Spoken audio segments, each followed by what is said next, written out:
This program is funded in part by,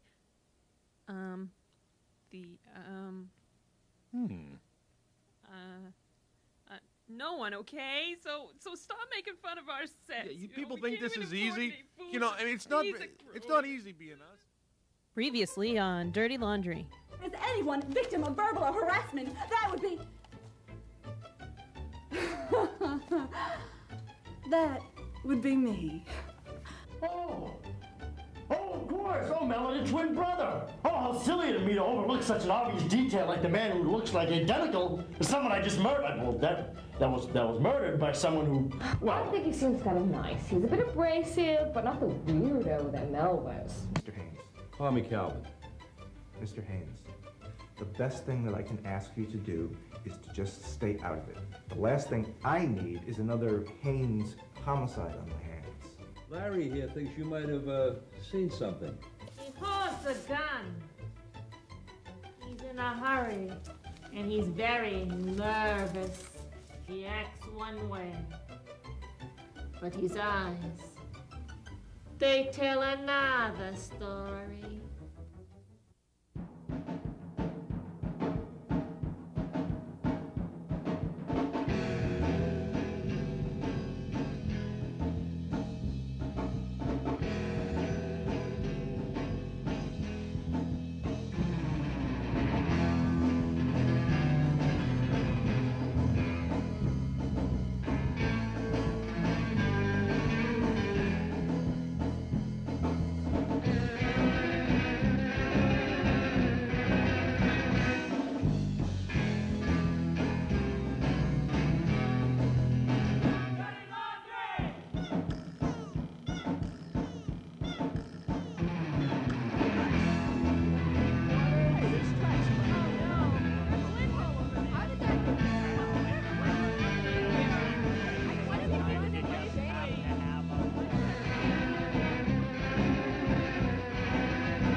And finally tonight, in other worlds, a new beginning has launched in NASA's Space Shuttle program.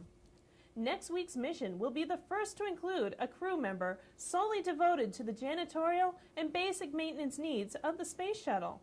Sid Hardwater, a janitorial services engineer, will make sure the missions run more smoothly by keeping discarded trash and paper from floating around the shuttle's interior. Soon, when the space station Freedom becomes fully operational, Mr. Hardwater will oversee that area as well.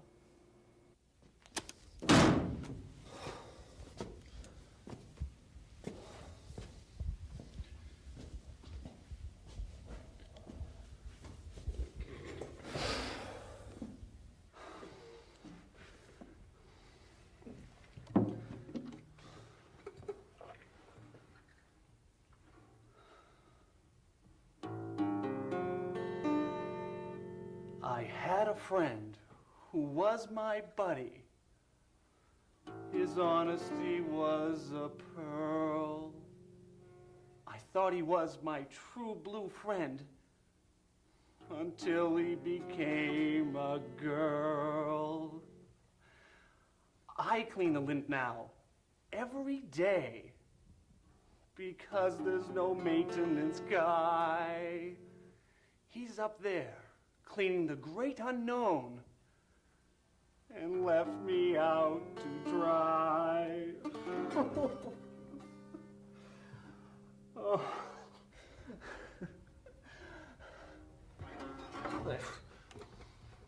What are you looking at?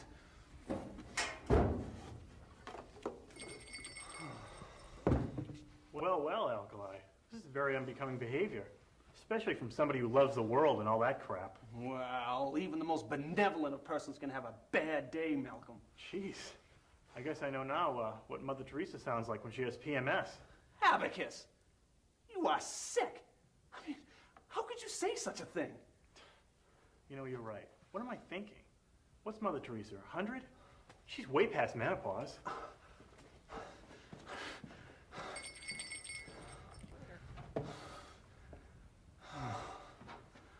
You know, I'm really sorry about what I said earlier.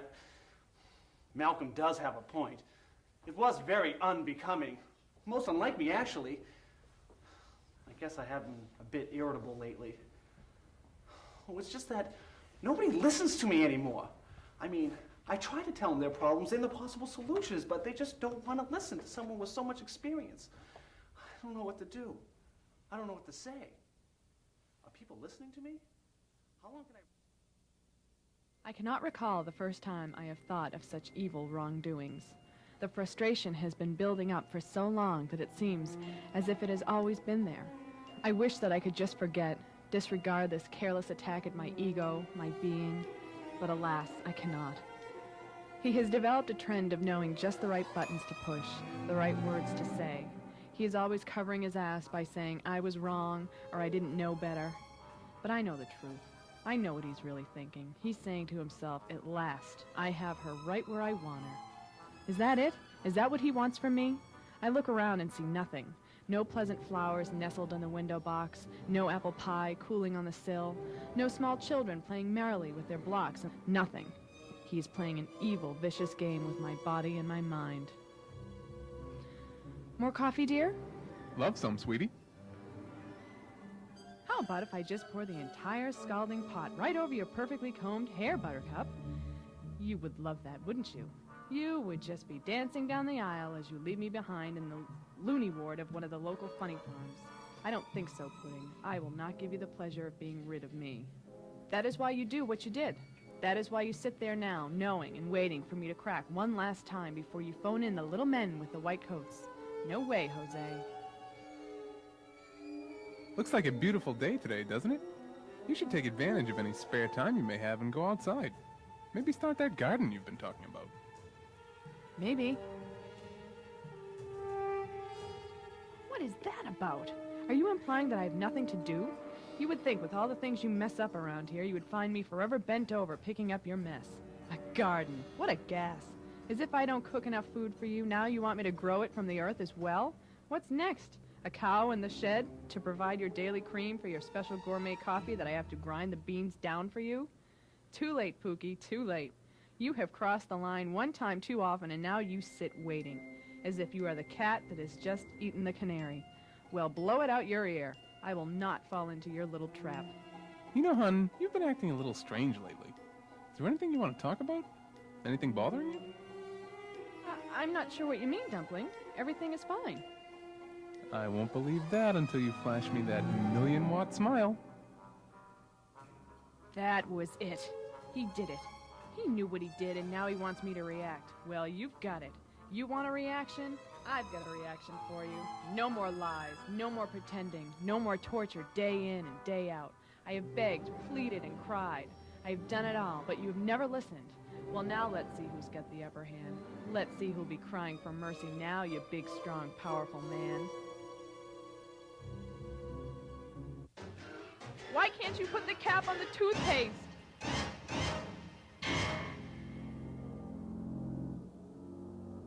At last, I was free. There you are. I rang the bell, but there was no answer. So you decided to trespass and wander throughout my property? Hey, we had an appointment. I just came by to make sure everything was okay. What's with this getup? Well, since my so-called attorney turned Judas and gave Blanche a counter-restraining order against me, I'd rather not run into her at the laundromat. Therefore, I'm doing my laundry at home. Well, I guess you would have some experience doing that now, wouldn't you? Maybe I should bring my clothes here instead of bringing them to that Putz Alkali. These clothes look great. Just what was the point of this meeting anyway? Well, I sense some residual hostility since the whole restraining order ordeal. Very perceptive of you. Yeah, well, I came by to meet with you so we could discuss our next move. Our next move? Let me guess. You now want me to confess to the Mel Haynes murder, I would therefore be protected from Blanche even further, and you would have full control of my millions. What do you think? I think you're an imbecile? But that whole Mel Haynes thing could have a juicy story behind it. Who knew he had a brother? You should have. He totally took the spotlight from me at the press conference. Don't worry about that. I think we can use his surprise appearance to our advantage. Come on, sit down, let's talk about it. All right, Mr. Haynes, one more time. I do not need or want your help. But I've been going over some new facts all day. I've got a good solid lead on who the murderer is. Look, all the facts have dead-ended, and there are no new leads. Oh, really? Says who? The same people you've questioned time after time? They've got their lines so fine-tuned you could play Mozart on them. Listen, I've got things stirred up here. I know how to push people's buttons. And this button pushing could wind you behind bars. Oh, terrific. Another false arrest. That would look good on your record. Well, what about your record, Mr. Haynes? I mean, why this sudden outpouring for justice? This case is a year old. Where were you when the first arrests were made? Europe. On business. Europe. Oh, let's see. Kind of a big place. Might have a couple of telephones, televisions, newspapers. I'll bet a clever guy like you could even find an airplane to fly out on. Nah, what kind of business? Oh, good. She's here. Who? A star witness. Gee. Hi, come on in. Cassandra, darling. Yeah, we I met. see all and I know all. Right. All right, here, sit, please. Look, I don't know what the two of you have brewing here, but nobody is interested. But she's seen something. I don't care. I do not care what she's seen, what she's divined, what she's Ouija'd. The commissioner took the word of this three-card Monte mystic and threw out my entire investigation. Now, I know that Tina Timpson had something to do with this, and she had no alibi until this person came out of the woodwork. How dare you? I am a true psychic. I could even predict your future. Oh, yeah? I could predict your future, too. Short term, county lockup. Tampering in a police investigation is a serious crime. And, who's lining your pockets this week? My episodes are real. Nobody tells me who to see, who not to see. Well, whatever. But look, you make your living off this craft. And I would think that some visions would be more lucrative than others. Hey, I haven't offered her any money. Not saying that you did. But this constant publicity could be worth a fortune. Now look, Mr. Haynes, she preys upon the desperate. I can understand you're wanting to find this killer and bring him to justice. But forming an allegiance with this ratty Rosicrucian is strictly bad karma. Now, get out, please. I will have justice, Detective. Make no mistake about that. If I find you so much as jaywalking, I will see to it personally that you are sent back to Europe or wherever it was that you came from. And you, all of the wounded zebras in this town are gone. Find another watering hole. My vision is true. This man I see, he's the real murderer. Oh, I've played it on the straight and narrow so far, but now I do it my way.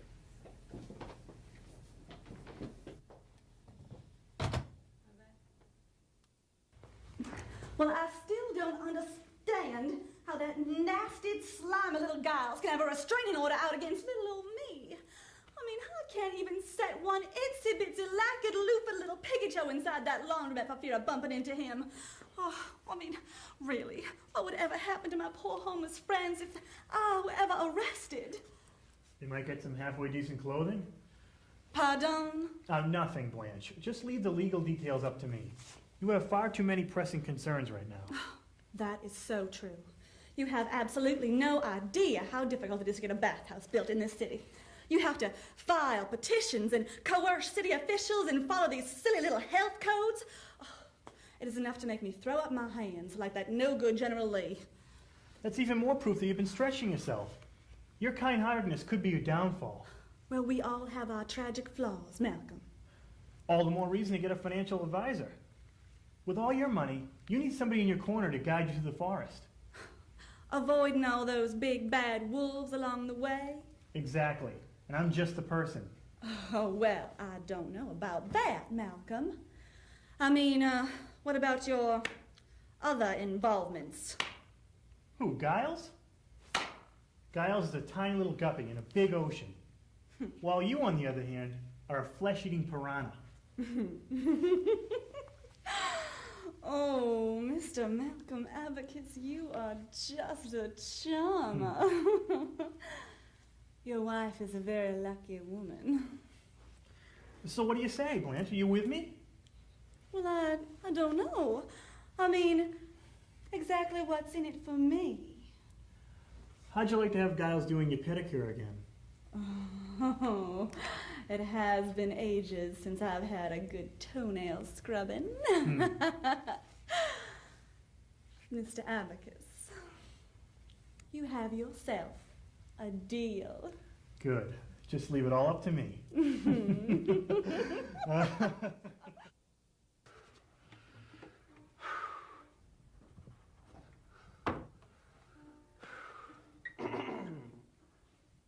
The Common Joe, what do we know about the Common Joe? Lives day by day, helps his fellow man. He works with nature and helps when he can. Cedar Falls sees a new hope with the Common Joe.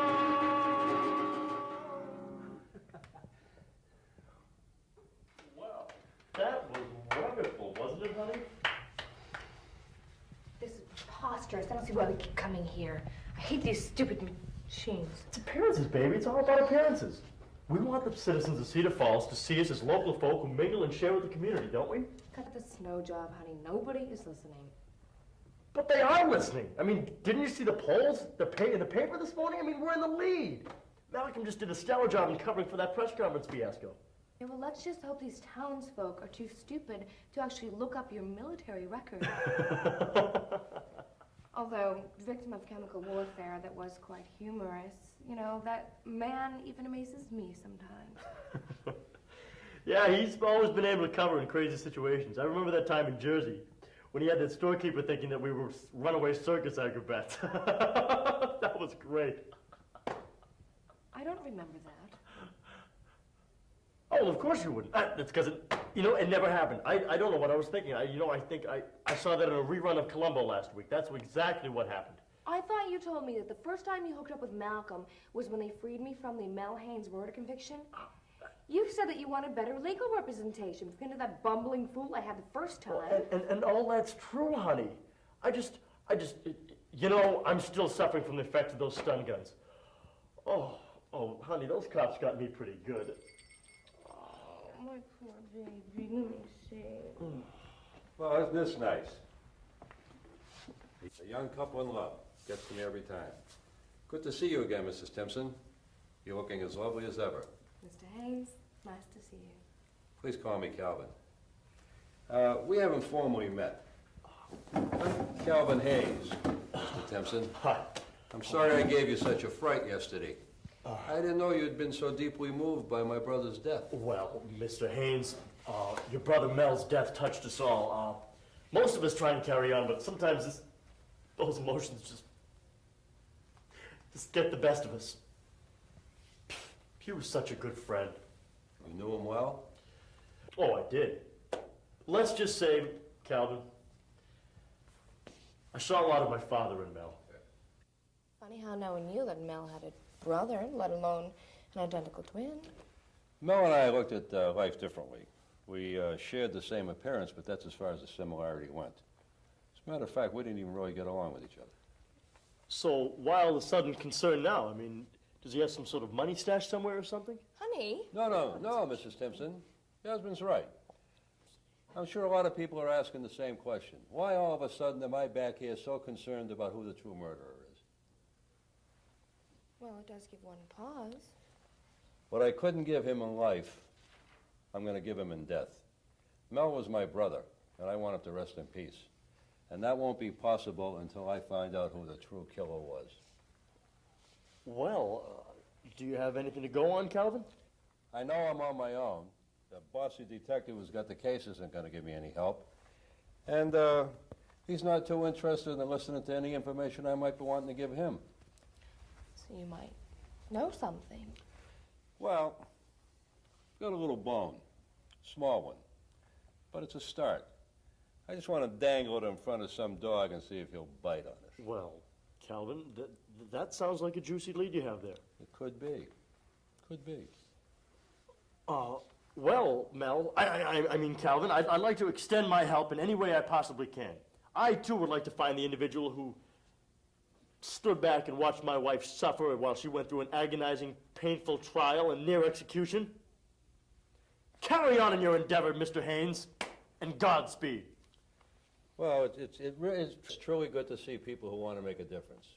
Thank you, Timpsons. Remember, Calvin, I want to help. You already have, Mr. Timpson. You already have. Good day. What did he mean by that? You already have? What does he know? What is he talking about? Calm down, sweetie. It was nothing. He said it himself. The police couldn't offer any help finding Mel's murderer. You showed and offered support, and as a mayoral candidate, this is a very big deal. I wonder what it is that has you so worked up, honey. Hey, Larry. Sorry about running out on you yesterday and leaving you with my stuff. I hope it wasn't any trouble. Oh, no, not at all. I just put it aside for you. There you go. Those two are quite a couple, aren't they?